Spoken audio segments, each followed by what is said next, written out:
subscribe and hit the bell button to get notified. Good morning mga lods. Wala tayong pisik-pisik muna kasi wala pang baha. Ayan, nandito tayo ngayon sa ilalim ng bahay kasi nagpagawa tayo ng CR. Ayan, si Rimo, no. Nung sukat niya yung sukat ng safety tank natin. Doon tayo. Ayan, napluringan na yan mga lods dun sa babaw. Sa babaw, taas. Ayan, napluringan na yan. May makikita natin dyan na mga bakal na nakasobra. So, kasi mag-extend pa tayo dito ng 9 feet dito. So, andyan yung ano natin, safety tank. Kasi yung gumawa si Dudong at si Raymond.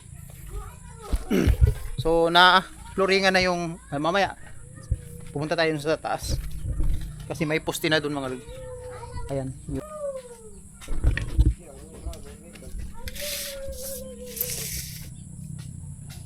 Sobra na. Oh, diha taman. Oh. Tama ra. Oh, tama ra man dai no. Nama di tambak na. Tambak man dai na sa kuan.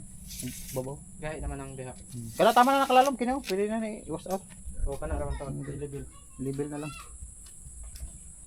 Pag-file nimo ang puting pauga-uga hasa.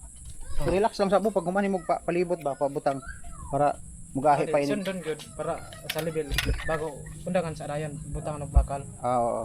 Eh para kuan ba? Para Kasi magahi na pag alay nato sa kuan. Tama no. Hindi ili kayo gahi gyud. Oh. How di mahulog ko dia. Ayun may mga bakal na naka-sobra mga lod. So mag-extend tayo dito ng ng 9 feet para sa kusina. Sa kwarto lang yan, saka sa sala. At 6 na poste ito mga lod. Ayan, isa, dalawa, saka ayun. Yun yung isa. So, ganito pa muna kasi hindi pa natin pwede kunin yung sahig ng flooring kasi hindi pa masyadong matigas. So ganito pa makikita natin dito, ganito may mga poste pa kasi yung puwersado kasi yung plywood. So hindi pa pwede tanggalin. Pero pwede na tanggalon no kay Siguro na gyud ha. sugda na tanggalon ma. Ano ba? Isa kasi mana pa siguro. Naman. So ganito dito mga lods, palayan to dito, ayan. Palayan. So mataas yung haligi ng bahay natin, ayan. Mataas. So nandoon sa iba. Oh, yan may poste na mga lods, makikita natin may poste na. Half cladding kasi yung bahay natin, half cladding. So may poste na, ayan, nasa para tingnan niyo na may sumobra din na poste. So mamaya na punta tayo. Gikamot man lagi nimo dong, bahaw na. Na may kuatong dito pala ka, nay pala dito dong. Ha? Kuha dito ko. Patong ng pala ikaw nani kay lapong. Pilit. Na mandala bunal ba? No, okay. Okay, klaro balik ang pisik sa iyang laong. No. Laboy man. Sino dyan? Ay ka na lang yan, para kang dito. Siguro niyo na to. Aw na ko di ay. Aw na to man kami siguro limang gid ka. Dili ko siguro. Hindi na ka? Dili. Pumira ka. Gani wala init, no? Gani. Buti ngayon mga lods, walang hindi lumabas yung haring araw. Masungit yung panahon. So, swerte sila Raymond kasi walang init ng araw. Hindi, siguro mamaya ito hapon. Ayun, punta tayo dun sa taas mga lods. Kung nag-request si Raymond ng sigarilyo daw. Walang paaso. Plano. Plano. Ayan, nandito tayo sa uy, papaya oh. Bako. Oh, ate man na diha para na kay pang sagulay ano. Oo. Kung ano na lang ni kay di man day siya maigo no. Ay layo ra kayo. Oh, layo ra man day siya sa kuan, pusti. Di ano nak. Butay ra. Kabuno isa ka sako. Kung sa kira ni nak. Uy, basig ma. Ito. Kapayas ba papalikan mo nga buno isa lang ka sako. Pwede man eh. Nara ko lo. Nay, tulong man ni kapunuan ko kuhay isa kaning gamay. Diha ra na kay moran silingan ka man dapat ko dali ra. Oh, di ara. Ayan. Ayan, kahapon bumili tayo ng hollow block mga lods para sa CR. Tama na. Oh. Ito yung cladding natin mga lods. Binili natin. Go. Kato na to. Hindi mo na tumba. Oh. Ay mga lods, ito na ngayon yung pabahay natin. Ayan, may poste na. Ito, half cladding kasi ito mga lods. Yung bahay natin may poste. At saka na-flooringan na. Ayan, oh. Uy, may bangag. Oh. Kuha na, anak. Ayan. Ayan, may poste na at saka mayroon ng flooring. Andun sila Rimon yung nasa baba. Ayan, gumagawa ng safety tank sa CR mga lods. Dito tayo magdudugtong ng 10 feet extend. At saka doon, papunta doon. 3 poste pa mga lods yung idadagdag natin dyan para maluwag yung kusina. Ayan. So ito, binaklas na ni Uncle Bobong itong yero. Ang yero na to mga lods, hindi ko to gagamitin. Binita ko siya ng 2,000. So siya yung magtatanggal nito kasi 2,000 lang. So ang yero na to ay nasa mga 24 pieces. Ay saba. 24 pieces mga lods yung yerong to. So at saka meron na ditong yung beam. Ayun nilagyan na ng beam. Nung kahapon binagyan na dito ng beam. Ayan. Para kinunik doon sa simento ng kalsada, yung siding ng kalsada. Ayan. So chika muna tayo ng mga lods kasi may nagsabi na matigas to yung ulo natin dahil sa pabahay natin. So bakit daw dito nakatirek yung bahay natin? So ganito kasi yan mga lods. Ang daanan na yan, putol na yan doon sa unahan. Kasi doon sa unahan, mga leak na yan doon.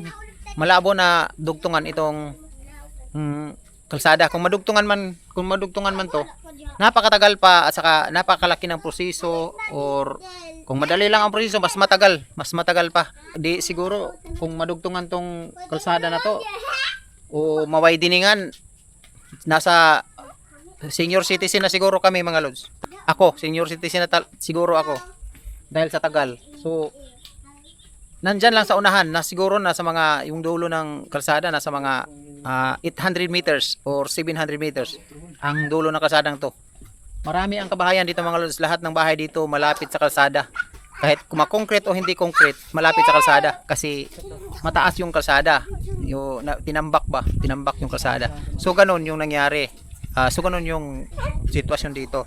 So may nag-comment kasi na pagdating daw ng panahon maano tayo dito, mapaalis kahit konkreto man yan o hindi, o sayang daw yung gastos natin sa bahay kasi paalisin lang daw. So dito mga lods, iba dito kasi doon sa unahan putol na yung kalsada. Ano doon, mga purok na yun doon, mga purok na. So sityo ng purok na lang yung nandun kasi ang dadaan doon mga pambot na kasi nandyan lang sa yun, sa unahan na yan yung may mga kahoy, nandyan yung Agusan River.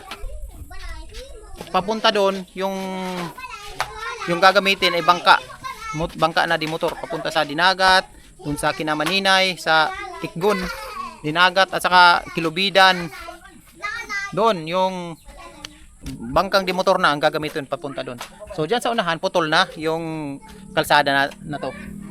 Kaya mahirap na to sabihin na mag-widening. So ganun mga lods, yung hindi ko kasi nasabi na yung kalsada na yan ay putol na, hindi ko nasabi yung unang video natin. So yon, nag-drone tayo kanina dito, ganito makikita nyo mga lods na napakataas ng level ng kalsada na to. Kaya pinalapit yung mga bahay-bahay. Pinalapit yung mga kabahayan. So marami dito yung bahay mo papunta doon. Puro nasa gilid ng kalsada. So hindi lang tayo yung nasa gilid ng kalsada, marami papunta doon. Kaya doon may mga bahay pa doon. Ayan mga lods. Kabahayan yan dyan. Papunta doon sa San Marcos, sa Purok Uno. Purok Uno ba yan sa Marcos doon? Sintro. Ang Purok Uno dyan sa man. Laman ni Dongkel. Dito pa nahan. Ang Purok Uno? Dito dapat pa doon lang sa Gaya. Mana Purok Uno? Dili. Kan sa crossing, ako kanang kurbada. Madam direct. Boundary naman na dahil akuan, Dongkel. So yun, marami dito mga lods, nasa gilid lang ng kalsada yung bahay. Makikita mo doon sa San Marcos, sa gilid ng kalsada rin yung mga bahay-bahay. Konkrito yan mga lods. Nakita nyo yung bahay din doon sa bumili ng bumili ng isda natin nung nagbinta tayo ng isda. Nasa gilid lang ng daan yung kuan. So okay lang yun mga lods. Kasi yung sinabi dito kasi ng mga ng mga opisyal o Alsada mga kayo, na, kalsada. mga matatanda dito. Patayo kayo ng bahay dyan sa gilid ng kalsada kasi okay lang yan kasi matagal pa daw mga lods yung development ng kalsadang to. Mag senior citizen pa tayo dito bago ano. Hindi pa nga mag senior citizen na tayo dito, hindi pa siguro yan ma-wideningan itong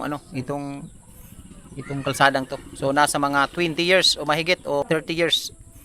Matagal na yan mga lods, 20 years matagal na yan. Maluluma na tong mga nito. Yero, saka mga kagamitan, maluluma na yan. Matagal na yan. Malaki ng pagbabago mga lods kung siguro makapagbahay na tayo ng isa. Makapatayo na tayo ng bahay na isa, ganun. So ganyan dito mga lods. So hindi sayang to. Hindi to sayang.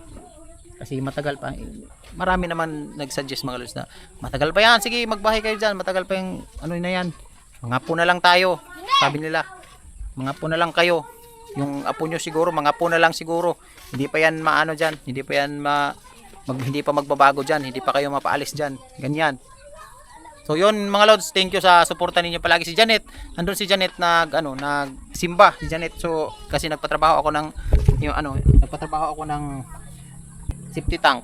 Ayan. So nag-vlog tayo ngayon kasi para masundan yung vlog natin mga lods. So yun, thank you sa suporta niyo palagi. Pa-flooring tayo kasi dahil sa sahod natin. So yun mga lods, thank you. Maraming salamat sa ngalan kay Janet. Thank you daw sa inyo mga lods. Shoutout pala dyan sa Poblasyon Bunawan, Agusan del Sur. Shoutout dyan. Pumunta kami doon mga lods na nagtanong-tanong kami doon kung nasaan yung furniture. May nakikilala sa atin na subscriber natin. Thank you sa inyo mga lods dyan sa Poblasyon Bunawan, Agusan del Sur. Thank you. Shoutout sa inyo dyan. Shoutout din kay Alex Durango dyan sa Engineering Planning Department ng munisipyo Bunawan, Agusan del Sur. Thank you kay sir. Nagkita kami doon sa munisipyo mga lods. So sabi niya, ikaw ba si Galang TV o ako? Ba't daw hindi tayo nag-upload? Kasi busy tayo mga lods. Kasi nung nagkita kami ni Alex Durango kasi pumunta kami doon sa munisipyo kasi kumuha kami ng mayor's permit para sa ilaw. Yung kuryente ba? Sa kuryente.